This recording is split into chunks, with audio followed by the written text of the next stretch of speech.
Capítulo 8. Absolutamente nada. Porque o monstro não está morto. Essas palavras sombrias pairaram no silêncio. 3 pares de olhos se arregalaram, encarando Sun-Ni. Por que você diz isso? Depois de pensar sobre o assunto, Sun-Ni chegou à conclusão de que o tirano ainda estava vivo. Sua linha de raciocínio era bastante simples. Ele não ouviu o feitiço parabenizá-lo por ter matado a criatura, depois que ela caiu do penhasco. O que significava que ela não havia sido morta. Mas ele não conseguia explicar isso para seus companheiros. Ele apontou para cima. O monstro pulou de uma altura incrível para pousar nesta plataforma.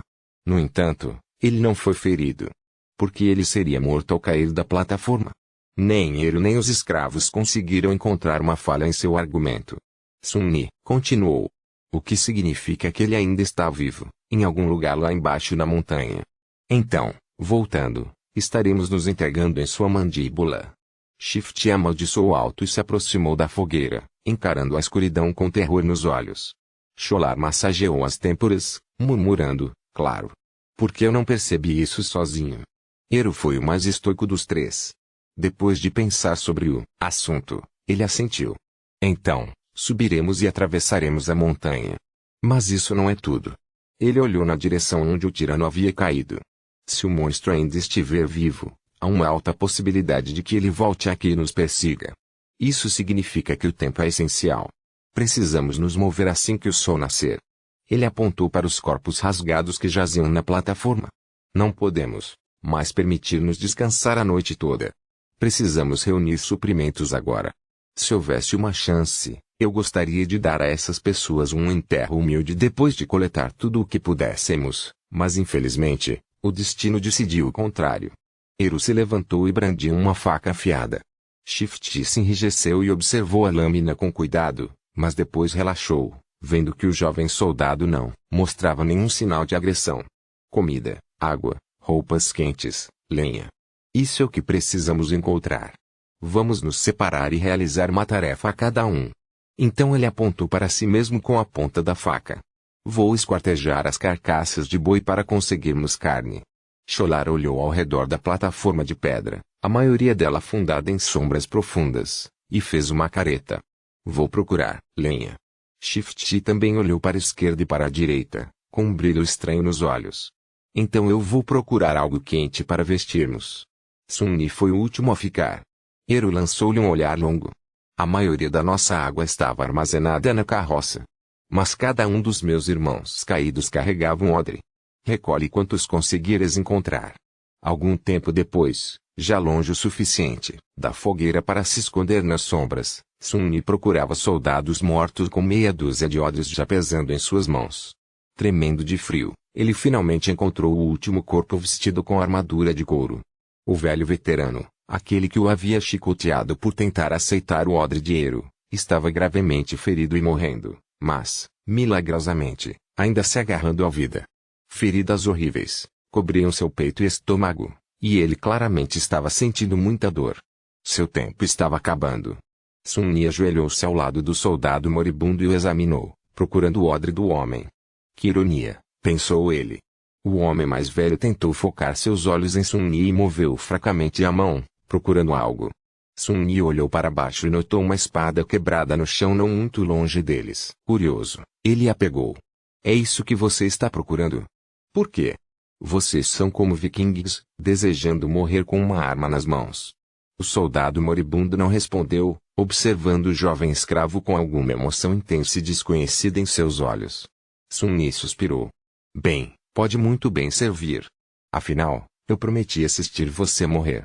Com isso, ele se inclinou para a frente e cortou a garganta do velho com a afiada borda de sua lâmina quebrada, em seguida, jogou-a fora.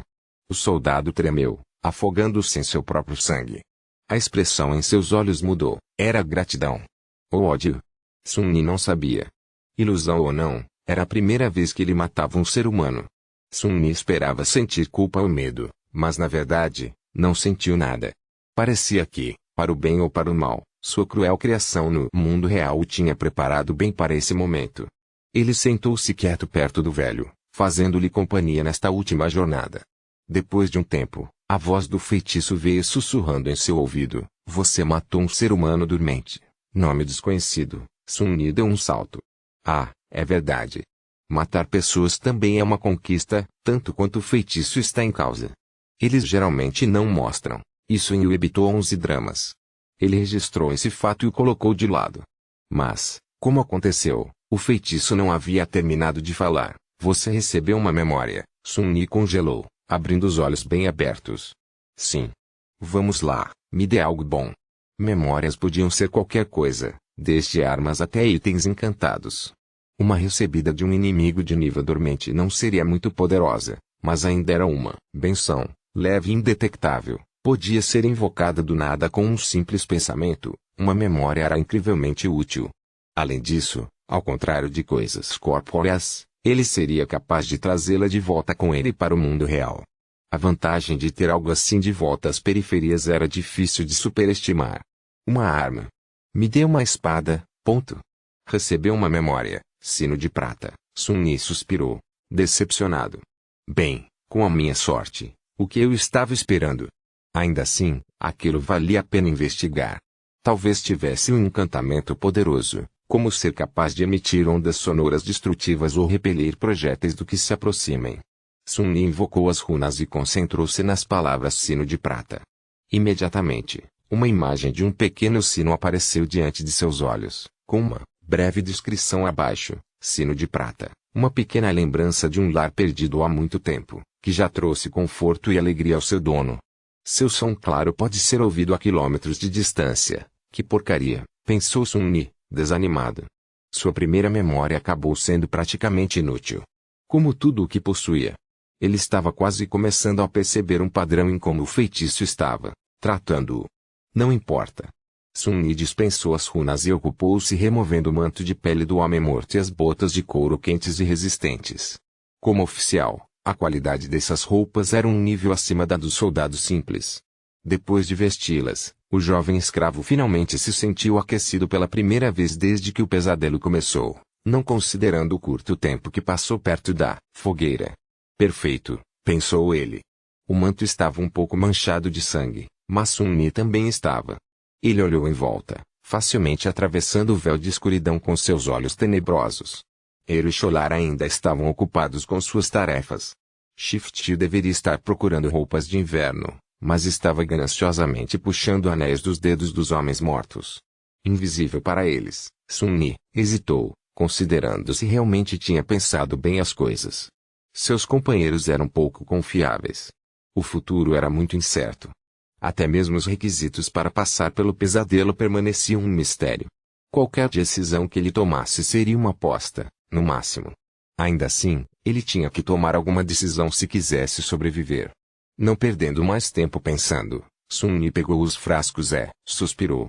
Eles passaram o resto da noite sentados de costas para a fogueira, olhando com medo para a noite. Apesar do cansaço, ninguém conseguia dormir. A possibilidade do tirano voltar para acabar com os 4 sobreviventes era assustadora demais. Apenas Zero parecia estar bem, calmamente afiando sua espada na luz brilhante das chamas dançantes. O som da pedra de amular raspando contra a lâmina era reconfortante de alguma forma. Ao amanhecer, quando o sol havia preguiçosamente começado a aquecer o ar, eles carregaram-se com todos os suprimentos que conseguiram reunir e partiram para o frio. Sun-Ni olhou para trás, observando a plataforma de pedra pela última vez. Ele havia conseguido passar pelo lugar onde a caravana de escravos deveria perecer. O que iria acontecer a seguir? Ninguém poderia dizer.